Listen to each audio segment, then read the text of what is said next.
14 février 2025, je deviens devant ma caméra Leslie Cheung grâce à la conception d'un masque en 3 dimensions possédant un pointage qui est détecté par la caméra, puisque la caméra possède ce qu'on appelle un détecteur de mouvement.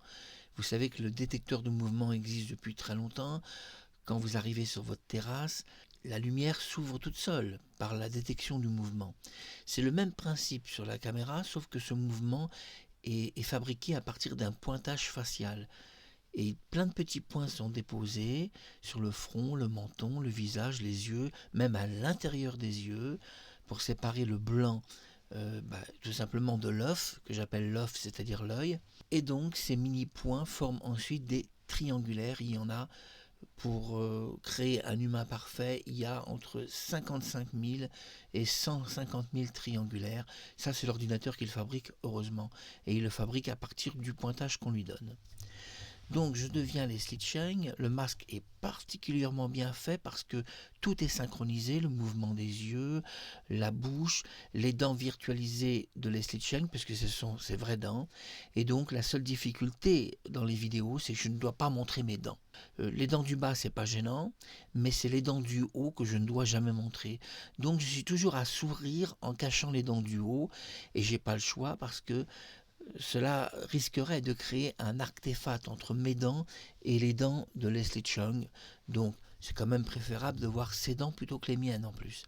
Donc un masque 3D comprend des yeux entièrement virtualisés qui sont les vrais yeux de Leslie Cheung, un visage entièrement virtualisé qui est le vrai visage de Leslie Cheung.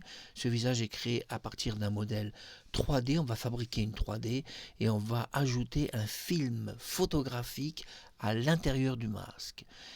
C'est-à-dire un film photographique qui représente bien sûr le profil, la face, etc. Face en anglais. Mais si, pour des raisons qui peuvent être évidentes, on ne dispose pas de photographie parce que c'est une personne qui a vécu il y a 200 ou 300 ans sur Terre, alors j'utilise un autre principe qui est le portrait robot inversé et qui me permet d'une simple peinture de créer un portrait réaliste d'une personne, c'est-à-dire un portrait photographique. Mais dans le cas de Leslie Cheung, on possède du matériel pour travailler. On possède des photos de lui qui soient de profil, de face, et malgré tout, ça aide l'ordinateur et l'intelligence artificielle qui m'assistent pour concevoir ces très beaux masques. Alors, une fois que le masque est conçu, il fonctionne dans tous les systèmes, que ce soit les systèmes sombres, clairs, tout est automatisé. J'ai rien à régler sur ma caméra. Si je me filme dans la pénombre, tout sera automatisé. Si je suis en plein soleil, tout va s'automatiser. Ça, c'est le côté super du masque. C'est-à-dire qu'il va prendre la forme de la lumière, qu'il capte, enfin que la caméra capte. Alors vous allez me dire, ça c'est bien. Oui, parce que ça évite des réglages de post-gamma, de couleurs, de contraste, de nuances. Tous ces réglages sont inutiles. Le masque est une syntonisation, c'est pour ça que ça porte le mot syntonisation, syntonisation également de la lumière ambiante que la caméra capte, et ça c'est très pratique car je n'ai aucun réglage à faire. Une fois que le masque est envoyé par la caméra, tout est automatisé dans les réglages. Ça c'est super. La seule difficulté, c'est de créer le masque, ça peut être très long. Ça peut prendre 2 jours, 3 jours ou plus. Ça c'est extrêmement long, mais après ça marche toute une vie. Alors vous savez, si on fabrique une belle voiture et qu'elle marche toute une vie, eh bien on se dira ça vaut le coup de passer une semaine dessus. Vous voyez ce que je veux dire?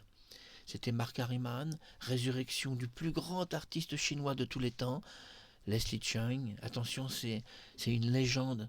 C'est l'acteur de Adieu ma concubine, qui a obtenu des prix à travers le monde. C'est pas n'importe qui, c'est un immense acteur, un immense artiste, et je l'aime infiniment. C'est pour ça que je le ramène à la vie devant ma caméra. C'était Mark Harriman, à très bientôt.